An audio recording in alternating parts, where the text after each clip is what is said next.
Hello and welcome to ABC News. I'm Melissa McKay. The Victorian Alpine region town of Porepunkah is in lockdown tonight after 2 police officers were shot and killed and a third injured.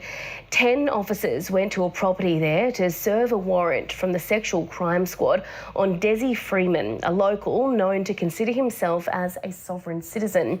Police say they were ambushed and a 59-year-old detective and 35-year-old senior constable were shot dead before Freeman escaped into bushland. He remains at large tonight, with people in the area being urged to stay indoors. On the Great Alpine Road, holidaymakers allowed dozens of police cars to speed past, racing to Porepunkah, where 2 of their colleagues were shot dead on a property southeast of the town. We are deeply, deeply sorry for this event. 10 officers were there to serve a warrant on Mr Freeman, a man known to consider himself a sovereign citizen, when police say he opened fire, killing a 59-year-old detective and 35-year-old senior constable, with a third officer shot in the leg. Our members today paid the ultimate price for protecting the community. At a nearby caravan park, police scrambled to raise the alarm. One of our workers said, there's an active shooter. And I was like, what? The police were coming through our property and said, you need to get indoors, lock your cars, get all your keys out your cars and go inside. The local primary school was put into lockdown and put its emergency plan into action. We got into classrooms really quickly, drew down our blinds, locked doors, and just made sure that everyone was accounted for. Police say Freeman then escaped into bushland. He was heavily armed and he was able to escape into the bush. I do understand that he was pursued, but he was able to get away. Late this afternoon, shaken parents arrived at the school to collect their loved ones. It's just the kind of thing you don't expect it to happen. But just very thankful to the school. They've kept us updated all day. The Alpine Shire Council has closed all of its facilities as they remember the officers who have lost their lives. They serve with courage, compassion and dedication, and their loss is felt profoundly across our region. While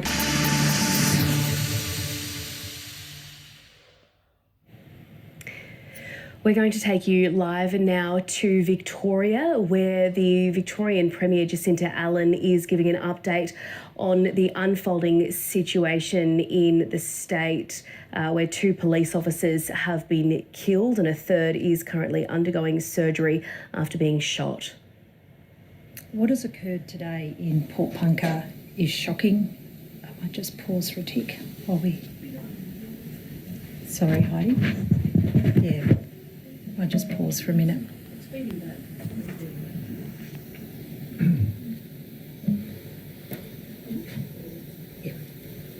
Yeah, that's fine. That's okay. Is everybody okay? I might get one of our... Yeah, it sounds fine. Okay, thank you. What has occurred today in Porepunkah is shocking and just so utterly heartbreaking. 2 Victoria police officers have lost their lives in the service of our state. Another has been seriously injured, and their families are facing the kind of grief that no family should ever have to experience. Policing comes with danger, and every day our police officers meet that danger with enormous courage and dedication. And this tragedy is a painful reminder of that bravery. Our Victorian Government stands with the men and women of Victoria Police today and every day that they wear their uniform with great pride. And we also too, and my thoughts are with the community of Porepunkah, that beautiful part of northeastern Victoria, who are carrying the weight of this horrific day. They will not carry that weight alone.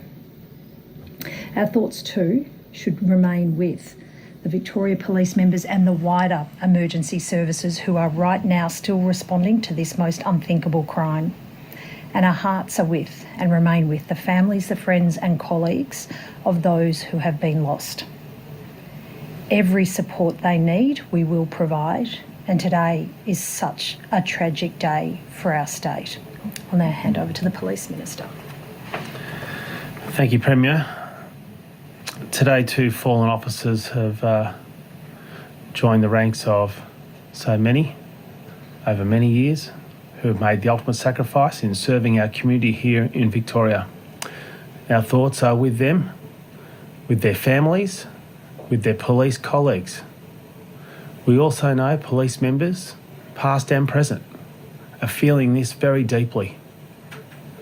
We're grateful, all Victorians are grateful, for the care and medical support being provided to a 3rd officer who was injured today.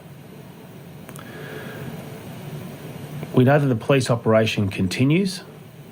In the cold and the wet this evening, in North East Victoria, police members continue to serve and protect the community of Poorpunka and surrounds, while seeking to apprehend an offender that's at large. We'd ask all Victorians to continue to follow police advice. If you see something, if you're unsure, contact the local police station, Crime Stoppers, or 000. The Chief Commissioner of Victoria Police have made it clear that people around that area should stay indoors, avoid unnecessary travel, but also understand when we're back out there again tomorrow on your way to work, dropping people at school, wherever you are, the Victoria Police members will be there at work across our state. And if you get an opportunity in the midst of it all, to thank them for the work that they do every day and night, 24/7, to serve and protect the community, to take an oath to serve others. Those members who went to this property today did that as they did every day, and their colleagues are doing it right now. We're thinking of them all, the Parliament, the people of Victoria, the government. Provide every support and service to Victoria Police members to continue to keep us safe, but to also continue to act in this operation to bring an offender to custody. Thanks, Premier. Thank you, Minister. Are you able to tell us any more about the fallen officers? The Chief Commissioner has earlier this evening addressed the media and has provided the information that can be made available publicly at this time. And I think it's important to remember, as I'm sure we do, there are families who are grieving, there are family members who still need to have this just so deeply heartbreaking news broken to them, and they deserve the dignity of being supported when they hear that news in the appropriate way. So Victoria Police will continue to provide details of both the killed and injured officers and also the operational details as is appropriate, because it's also important to remember that this continues to be an active crime scene, an active investigation, and all of our efforts must be placed behind supporting the work of police and emergency services who are deploying every resource to bring this person who has engaged in a hideous criminal act to account.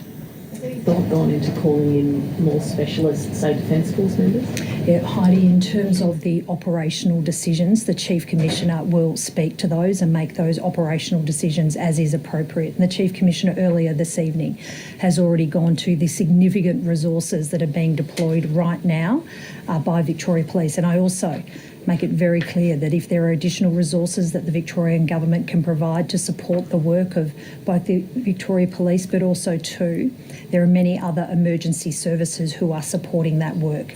There is an enormous amount of work that is going on and we stand ready to provide every support to our emergency services. But I also do just want to reflect too for a moment for the community of Poorpunka. It's a beautiful part of Victoria. It's a small, tight-knit community in country Victoria, and this is an incredibly difficult day, and there'll be more difficult days ahead for that community, and we also stand in support of the community of Poorpunka.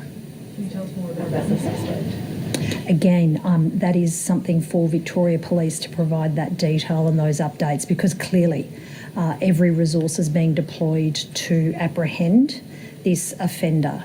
And to echo the Chief Commissioner. Alongside every resource, this offender will be found. He will be dealt with, and it is important that we give Victoria Police every opportunity to deal with this, as they will do. As the Minister said, they'll deploy resources overnight and into tomorrow. How regularly are you speaking with the Chief Commissioner or the Police Minister about this? The Police Minister and I have been in regular contact both with each other over the course of today and have had a number of conversations with the Chief Commissioner. I've also spoken to the Secretary of the Police Association, Wayne Gatt, as well, because there is a nationwide Victoria Police family, a nationwide policing family that are putting their arms around Victoria Police. And I too, through Wayne Gatt, have extended our thoughts, our support and every resource that can support Victoria Police as they both continue their work protecting our community, and they are experiencing the deep grief at the loss of two of their colleagues. How concerned are you about the safety of those living in Pupunka right now and in the immediate communities? As Victoria Police have advised, this is a serious situation. We should acknowledge this is a deeply serious situation, which is why the community is receiving updates. Victoria Police, and I urge the Victorian community to heed the messages and advice from Victoria Police to stay indoors. If you do see anything that causes you suspicion, to please call 000 immediately. And continue to monitor the local circumstances and follow the advice of Victoria Police. In recent years, there's been this emergence of this sovereign citizen movement who look at authorities, police and government as the enemy. Prior to the events of today, how concerned were you at what we've been seeing? Chip, I think you can appreciate I'm not going to be drawn on some observations and reflections on that matter. It is far too early, particularly when there is an offender at large. And my focus right now is both providing every support to Victoria Police and emergency services to deal with this offender, but also to understanding the support that must and needs to be provided to the families, the loved ones, the colleagues of the two fallen officers, and also to the community of Port Punker. Have you had a chance to speak to those families? I intend to, but again, Shannon, this is such a difficult day, and there are family members who will still be having the news shared with them, and it is important that we give them that space. But it is my intention that I will reach out to the families at the appropriate time. And just on the support that you say the government can provide, can you tell us what that looks like? It will be what is asked of us, both in terms of the resources that the emergency services may need on the ground, but also to the practical support we can provide to the families and Victoria Police. And we'll take the advice of the families, we'll listen to the families, listen to the community. I've also reached out and left a message with the Mayor of the Alpine Shire as well. We stand in support of Victoria Police, of the community of Port Punker, and stand ready to support them in any way we can, because today is such a tragic day for Victoria Police, for the community of Port Punker and for the state of Victoria. And we will unite. We will unite and put our arms around the men and women of Victoria Police. We will unite and support the community of Port Punker. That's what Victorians do. In our toughest of times, we reach out and provide support, we provide love, we provide care, and make it absolutely clear that this was a hideous criminal act and this offender will be dealt with. How likely is it that the suspect is still in the northeast? I mean, it's not too far from the border, New South Wales border. Look, again, it is a live, active investigation that is on the ground right now, and I think it's appropriate to not make any commentary from here tonight that would cut across the work that is happening right now in the northeast. Is it your expectation that the school in the area would open? I think it was in lockdown for some or all of today. The advice to the community of Port Punker will be directed from Victoria Police, and I think we can all appreciate that the operational needs of Victoria Police will be the primary focus whilst they do everything necessary to deal with this offender. Thank you. That was Victorian Premier Jacinta Allen speaking there after 2 police officers were killed in the line of duty while executing a search warrant on a rural property near the town of Porepunkah in the state's Alpine region. The police operation is ongoing. Hundreds of officers are at work trying to locate and arrest Mr Freeman, a man in his 50s who police say is armed, dangerous and on the run. Mr Freeman is known to self-identify as a sovereign citizen. We heard there the Premier paying tribute to all police in Victoria, but particularly to the 2 officers who police say were killed in cold blood. A 3rd officer has been shot and we understand they are receiving treatment for non-life-threatening physical injuries. We heard the Premier there saying that the gunman will be found. She said he will be dealt with. Police have deployed every possible resource to the area and will work through the night and into tomorrow as long as it takes, the Premier said.